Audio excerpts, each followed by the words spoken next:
really wanting to as a remake that Machiavellian Mistress video that schemer we made, whose actions were detrimental last to the season. I think I'm well-being of going her to do it. unborn I just child. need like another month He spoke of of her like manic consistent ambition basketball, and emotional and I need them to instability. still be It number was a one seed in the masterclass East. in So character I really assassination. want to remake When it was that. his turn, David Chen was brief and We'll see. methodical. Your Honor, he said Hopefully the calmly, Pistons continue to the do well. petitioner's claims are not only baseless, they are a malicious and calculated Yeah, abuse of the I hope court so. system designed to harass We a got some woman fun in the topics final to talk stages about of in the her podcast pregnancy. today, Chet.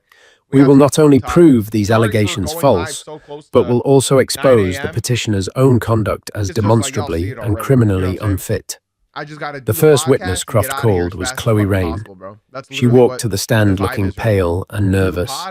She avoided looking at both Richard and Eleanor. Richard watched her with a smug, confident expression, believing she was about to deliver the testimony that would cripple his wife. Ms. Raincroft began, "Could you please describe Miss Sterling's behavior in the weeks leading up to the gala?" Chloe took a deep breath. She glanced for a fleeting second at Eleanor, who gave her the slightest, almost imperceptible nod. That was all it took. Eleanor, Mrs. Sterling was a model of grace and composure. Chloe said, her voice shaky but clear. The smug look on Richard's face vanished, replaced by stunned disbelief. She was under immense personal stress, which I now know was caused by her husband's infidelity. With me, Croft sputtered. "Your Honor, this witness is being hostile." "She's answering the question," the judge said dryly. "Proceed." Chloe continued, her voice gaining strength. "The affidavit I signed was false. Every word of it. I was coerced into signing it by Richard Sterling. He threatened to ruin me professionally and financially if I didn't. He told me exactly what to write. Eleanor never drank. She was never hysterical. She was strong. The only person who was unstable and out of control was Richard." She then detailed how Richard had laid out the entire scheme, how he'd reveled in the idea of hurting Eleanor, how he'd promised to take care of Chloe if she played her part. It was a complete and total recantation. Richard was staring at her, his mouth opening and closing silently, his face turning a dark, mottled red. He had been betrayed by the one person he thought he still controlled. When David Chen cross-examined Chloe, his questions were simple and devastating. "Ms. Rain, did Mr. Sterling ever mention a black ledger?" "Yes," she said. "He called it his insurance. He said it contained details of illegal payments." The courtroom erupted in murmurs. The judge banged her gavel for order. And finally, Ms. Rain David said, "Why are you choosing to tell the truth now?" Chloe looked at the judge, her eyes welling with tears that seemed genuine. "Because what I did was wrong, and what he is trying to do to a woman carrying his own child is monstrous. I won't be a part of it anymore." After Chloe's testimony, Richard's case was in ashes. The judge dismissed the custody motion with prejudice, scathingly rebuking Richard and his counsel for wasting the court's time with such a transparently vindictive and fraudulent claim. But Eleanor wasn't finished. As a stunned Richard and a furious Julian Croft tried to exit the courthouse, they were met in the hallway, not by paparazzi, but by two FBI agents and a detective from the district attorney's office. Richard Sterling, one of the agents, said, flashing a badge, "You're under arrest." Standing behind them was Liam Richards' former assistant, and Eleanor, holding a black moleskin notebook. Liam had not only told her the combination, but he had also retrieved the ledger from Richard's home office and brought it to her. The final scene of the drama did not play out in a boardroom, but in the sterile hallway of a courthouse. Richard stared at the ledger in Eleanor's hands, then at Liam's guilt-ridden but resolute face, and finally at Eleanor. The hatred in his eyes was pure, but it was overshadowed by the profound soul-crushing agony of total defeat. He had been outmaneuvered at every turn. He had underestimated her intelligence, her resilience, and her ruthlessness. He had thought he was a king, but he was just a con man who had married a queen and forgotten her power. As the agents cuffed him and read him his rights, he had one last thing to say. He looked at Eleanor, his voice a venomous whisper. "You will regret this, Ellie." Eleanor looked at the man she had once loved. Now, a common criminal, being led away in disgrace. She felt nothing. No anger, no satisfaction, not even pity. She simply felt free. She placed a hand on her belly. "No, Richard," she said softly to herself as much as to him. "I'm just getting started. She turned, leaving the wreckage of her old life behind, and walked out into the sunshine, ready to build her new one. Let's get it poppin'. Eleanor Sterling didn't just win, she redefined victory. She transformed from a society wife into a titan of industry, raising her son while fearlessly leading Auratech into a new era of innovation and ethical leadership. She proved that a woman's power isn't something given to her by a man, but something she claims for herself. Ladies and Her gentlemen, story is a it your testament to host the with fact that the biggest deepest nose, betrayals can JC forge Courtside, coming at the y'all strongest today on resolve, December and that the 3rd, quietest Wednesday. person in the My room apologies, I is don't know why often I the always most dangerous. forget the day. Richard Guys, we Sterling got a faded lot into a of cautionary stuff that tale, we gotta a cover. name The whispered in NBA basketball headlines last about night wasn't the fraud and greatest, but there was a corruption really good before game on being Peacock, forgotten and entirely. maybe a good game But and a Eleanor half, Vance, the on mother, the the Peacock. CEO, the visionary, And became a couple legend. other Her comebacks story with the reminds us that Timberwolves when you beating the push someone to the Pelicans brink, and you might a just bunch of push other them stuff. onto That a Knicks game throne. was really, really good. What So did you think we'll of talk Eleanor's about that incredible stuff. journey? But Let us know in first the up comments today, y'all, below. we gotta talk If about this some story of breaking justice and news empowerment that resonated Shams with you, dropped please hit that yesterday, like okay? button, It's share it about with a someone who needs to longtime hear veteran it, in the and don't NBA, forget and to it's about, I subscribe for guess, more technically unforgettable another real-life veteran in dramas. the NBA.